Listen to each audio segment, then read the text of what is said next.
Bonjour. Bonjour. Qu'est-ce que vous faites ici? D'accord, je suis journaliste, je travaille pour la télévision locale et publique de Barcelone, il s'appelle BTV. Ici, je suis en train de faire une information sur le lendemain des conflits entre la police et les gens qui étaient dans la manifestation hier et les derniers jours, parce que le vendredi soir jusqu'à hier soir, et il y avait beaucoup de conflits entre la police et les gens de la manifestation, des conflits violents, et ça c'était très difficile. Comme un Barcelonais, comme une personne qui habite ici à Barcelone, qui est de Barcelone, et comme un journaliste aussi. Il faut dire que tout a commencé vendredi lorsqu'on a emprisonné Turull, le présidentiable à la Généralité. Exactement, Turull et d'autres politiciens qui sont dans le gouvernement catalan qui ont été choisis le 21 décembre dernier dans les élections de la Catalogne. Alors c'était compliqué, c'était difficile pour les indépendantistes de comprendre pourquoi ils sont dans la prison. Pour les indépendantistes, ils n'ont fait rien de mauvais. Alors ça a fait que l'agent voulait sortir dans la rue pour se manifester contre ces décisions judiciaires.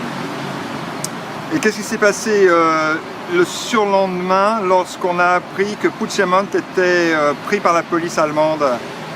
Bon, la réaction de l'agent, je me réfère à l'agent qui sont indépendantistes, c'était très fort parce que pour eux, il n'y a pas de président maintenant dans la Généralité. Alors pour eux, Puigdemont, c'est le président encore choisi.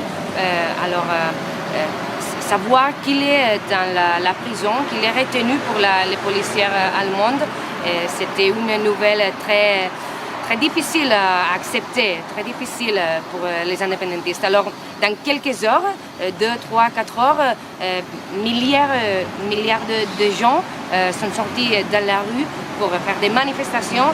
La majorité étaient très calmes, beaucoup de gens étaient tristes, mais il y avait quelques qui étaient violents et qui ont protagonisé des conflits violents avec la police catalane. Est-ce que vous ne croyez pas que Rajoy peut-être attend une provocation de la part de certains extrémistes pour que ça dégénère?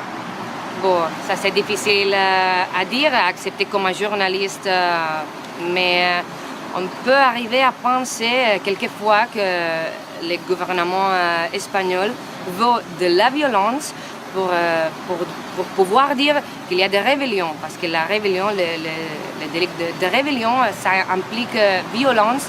Il n'y avait pas de violence dans l'an d'octobre et les manifestations d'avant, mais aujourd'hui, il veut de la violence pour pouvoir dire qu'il y a violence et alors rébellion. Merci Laura.